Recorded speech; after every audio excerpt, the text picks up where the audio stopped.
So in this video, I thought we would talk about soul colors.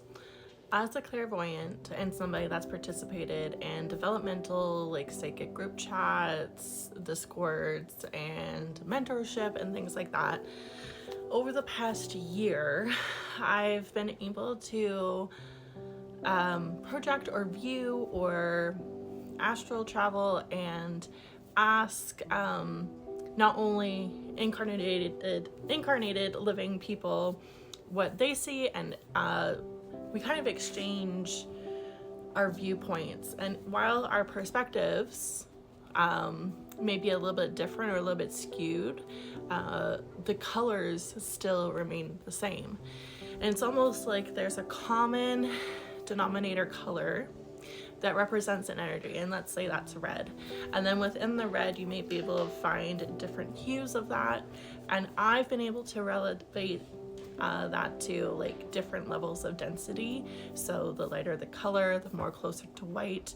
And it's just the way that, one, I believe my brain and the way that my guides have downloaded information into me compartmentalize so that I can try and conceptualize what it is I'm seeing, which I think for any medium or any psychic, it's almost like, you know, when you were in school and you had to make a map and you had to have the key or a legend, you had to have some type of symbols or a map or understanding so that the signs had a meaning, had relevance to you and how you interpret those things. So to somebody, a dove might mean peace, whereas a dove could mean mourning for another person.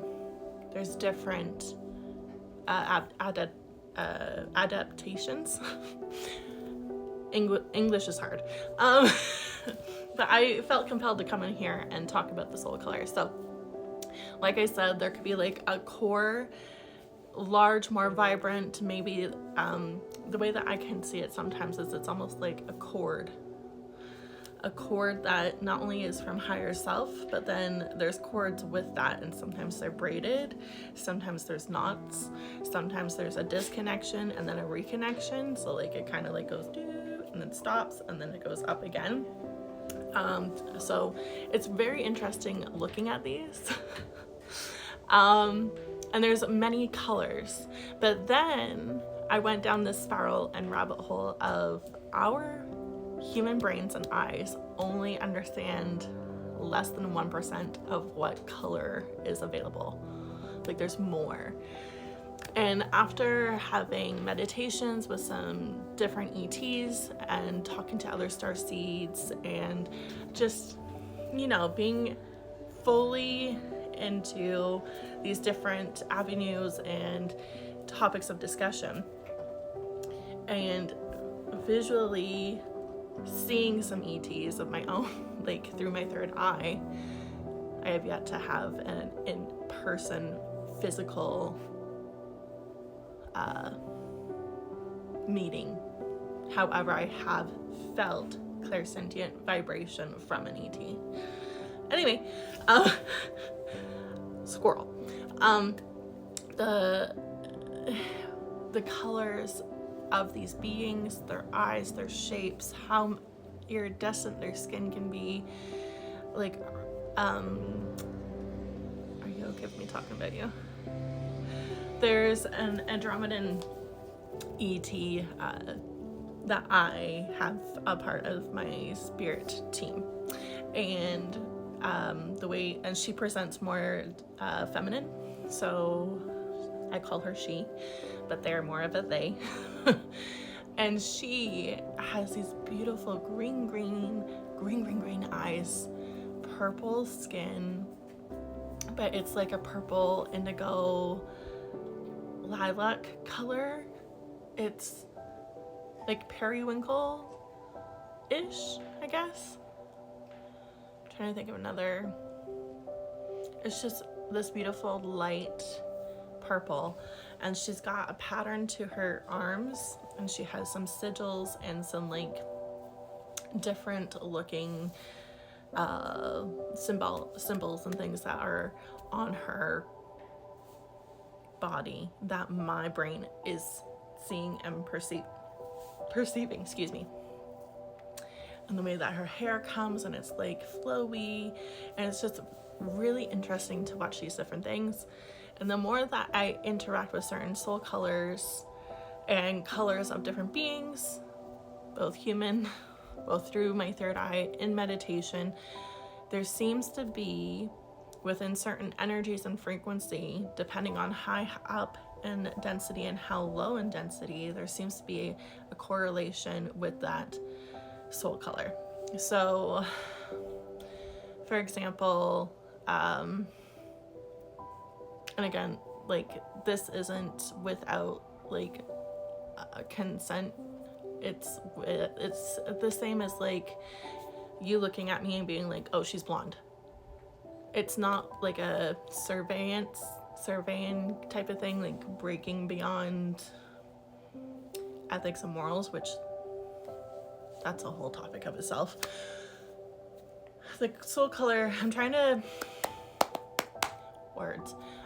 break it down into a very small snippet, and it's just not that type of topic, but I wanted to start talking about it because I'm interested in if any of you on here have come across it outside of just these groups that I'm in. I'd be so interested to have this conversation if any of you feel called to talk about spirit colors and soul colors, and how some deities and gods and goddesses even hold similar colors, and how we can find in the oneness and all those colors also, depending on how high you go up, down, whatever. Right, it's all relative. So yeah, like, and then speaking of dark space, where our planet, if you're seeing this, you're in dark space too, because our planet. But how many of you have astral projected past that to the white space, or the space in between that, liminal space? And just, it's so interesting watching and traversing these different, I call them like chord highways almost, where like I can astral project to a certain chord and follow that up almost like a grid system, and arrive at different levels of density or different timelines and dimensions, and observe what's there. It's been really interesting. My journaling has kind of taken off with it. And right now I'm just completely in like a bird's eye view point of view over these types of things. It's like I'm living in that visual in my head, looking at a matrix, looking at a map, looking over worlds, looking over galaxies, and then being able to go from that, and then in a split second being in a first person point of view, but kind of backseat. I'm looking through another part of my spirit's incarnations in another life, but I'm not active in it. I just get to have awareness of it, which is so interesting. This brings me into my next point. I'm going to go to another video. Hold on.